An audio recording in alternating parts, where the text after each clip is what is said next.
આપણી સાથે જોડાઈ ગયા છે લલિત વસોયા। લલિતભાઈ, આપનું સ્વાગત છે TV9 ન્યૂઝમાં। જે પ્રકારની ઘટના સામે આવી રહી છે, છેલ્લા ઘણા સમયથી આપણે જોઈ રહ્યા છે કે જે પણ અસામાજિક તત્વો હોય, લોકોને ત્રાસ આપી રહ્યા હોય, જાહેરમાં તોડફોડ કરી રહ્યા હોય, તેમની મિલકતો તોડી પાડવામાં આવે છે।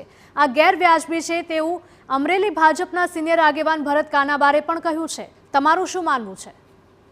હિરલ, સૌ પ્રથમ તો તમારા માધ્યમથી હું ભરતભાઈ કાનાબારને ખૂબ ખૂબ અભિનંદન એટલા માટે આપીશ કે એમને જે હિંમત કરીને લોકોનો અવાજ ઉઠાવવા માટેનો પાર્ટીમાં રહીને જે પ્રયત્ન કર્યો છે, ખરેખર સરાહનીય પ્રયત્ન છે।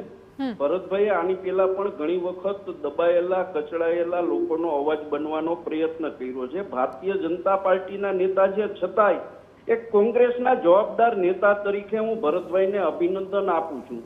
અને રહી બીજી વાત કે એમની જે વાત છે એ 100% સાચી વાત છે, પરંતુ મારે એની વાતમાં થોડો સુધારો એટલા માટે કરવો છે કે આ નિર્ણય સરકાર દ્વારા જ લેવામાં આવેલો હોય, મૌખિક સૂચનાઓ અધિકારીઓને આપવામાં આવી હોય, અને ભરતભાઈ કહે છે એમ ઘણી જગ્યાએ ખરેખર ગુનેગારો સંયુક્ત પરિવારમાં રહેતા હોય, પરંતુ એમના જે વૃદ્ધ મા બાપો હોય છે એની મિલકતો ઉપર બુલડોઝર ફેરવવું એ ગેરવ્યાજબી છે।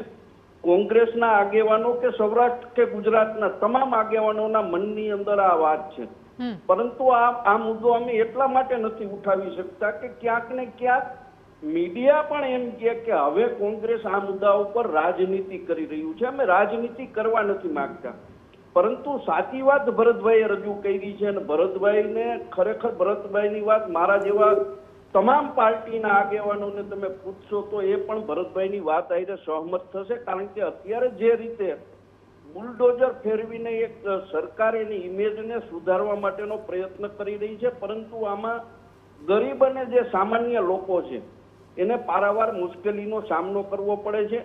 સંયુક્ત પરિવારમાં રહેતા હોય અને એ પરિવારની મિલકત એના ગુનેગારના નામે ન હોય, છતાં એ મિલકતો ઉપર બુલડોઝર ફેરવી દેવામાં આવે છે, એ ખરેખર ન્યાયની વાત નથી। ખરેખર જો આ બિનકાયદેસર અધિકૃત સરકારી જમીન, ગૌચરની જમીન કે સરકારી ખરાબાની અંદર દબાણ કર્યું હોય તો એ હટાવવું જોઈએ, એમાં ના નથી, અને એ વાત આઈને અમે સૌ સહમત પણ છીએ।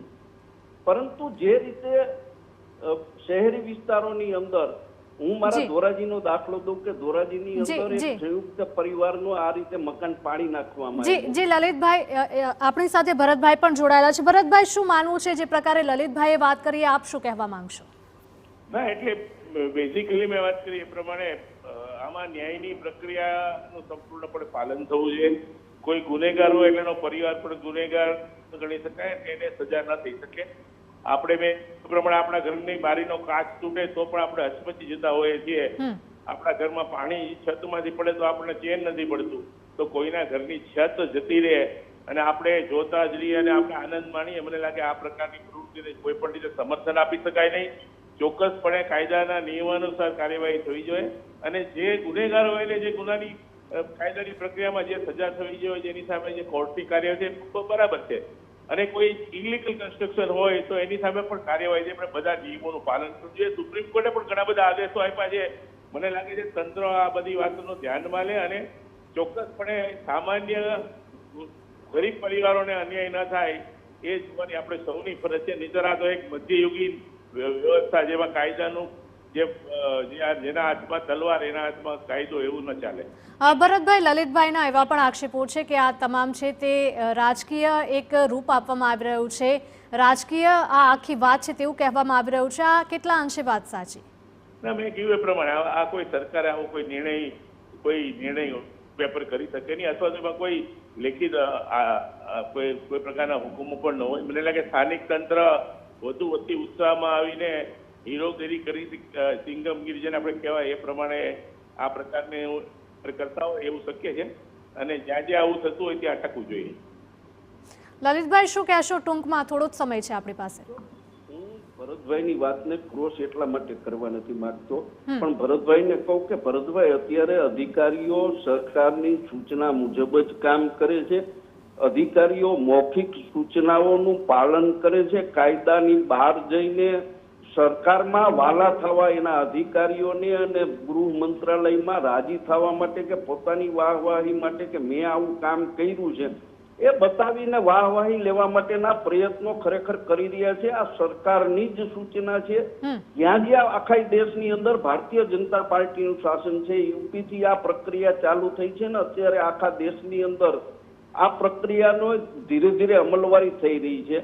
ખરેખર ગુનેગારોને સજા થાય એની સાથે અમે છીએ, પરંતુ ગુનેગારના વાકે બિન ગુનેગાર છે, એનો પરિવાર છે, એના પરિવારને નુકસાન ન થવું જોઈએ. ગુનેગારના નામે હજી મારી વાત દોહરાવું છું કે ગુનેગારના નામે મિલકત હોય એ મિલકત તમે તોડી પાડો, પરંતુ એના નામે મિલકત નથી, ફક્ત સંયુક્ત પરિવારમાં રહીએ છે, એના વૃદ્ધ માતા પિતાને નામે મિલકત છે, એ મિલકત તોડી પાડવી અને ગેરકાયદેસર કેને ગણે છે? હું આપને કહું કે બાંધકામની રજા ચિઠ્ઠી લીધી હોય અને રજા ચિઠ્ઠીમાં 2 રૂમ હોય એને અગાસી ઉપર 3જો રૂમ બનાવ્યો હોય તો એ બિનકાયદેસર ગણીને એને પાડી નાખવામાં આવે.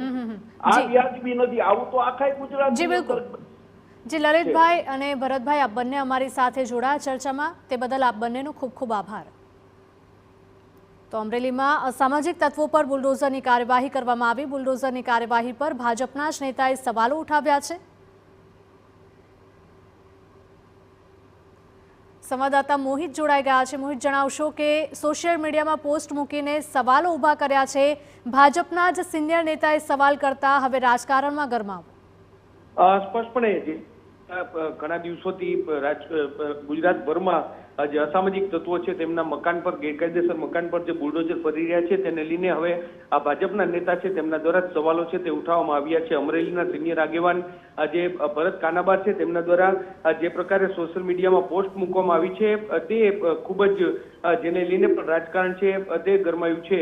કાનાબારની પોસ્ટમાં એક વાતનો એ પણ ઉલ્લેખ છે કે આપણે 85 આનંદ છે તે ન લેવો જોઈએ, પરંતુ જે અસામાજિક તત્વો છે તેની સામે કાર્યવાહી કરવી જોઈએ, પરંતુ તેના પરિવારને તે ન ભોગવવું પડે તેનું ધ્યાન છે રાખવું જોઈએ. આ ઘટના છે તે ભાજપના જ નેતા હાલમાં જે ગૃહ વિભાગની કામગીરી છે તેની સામે સવાલ ઉભા કરી રહ્યા છે. જે ગંભીર બાબત છે, જોવાનું રહેશે કે આ સમગ્ર મામલે સરકાર છે તે પોતાનું સ્ટેન્ડ છે તે કયા પ્રકારનું લેશે. કાનાબારે એ વાતની પણ ટીવી9 સાથેની વાતચીતમાં સ્પષ્ટતા કરી છે કે જે આ નિર્ણય છે તે સરકારનો નહીં પરંતુ પોલીસ વિભાગનો નિર્ણય છે, ત્યારે આ સમગ્ર મામલે હવે શું આગળ કાર્યવાહી થઈ છે તે જોવાનું સૌથી મહત્વનું રહેશે. પરંતુ અત્યારે જે પ્રકારે ગુનેગારો પર જે કામગીરી કરવામાં આવી રહી છે તેને લઈને ભાજપના જ નેતાએ જે સવાલ ઉભા કર્યા છે તે જરૂરથી રાજકીય ગરમાવો આવી ગયો છે. જી મોહિત, માહિતી બદલ આપનો આભાર. તો સોશિયલ મીડિયામાં ભાજપના જ નેતાએ પોસ્ટ મૂકી છે અને સવાલો કર્યા છે. અમરેલી ભાજપના સિનિયર આગેવાન ભરત કાનાબારે સવાલો કર્યા હતા. Bulldozer justice is no justice લખીને સવાલ ઉભા કર્યા.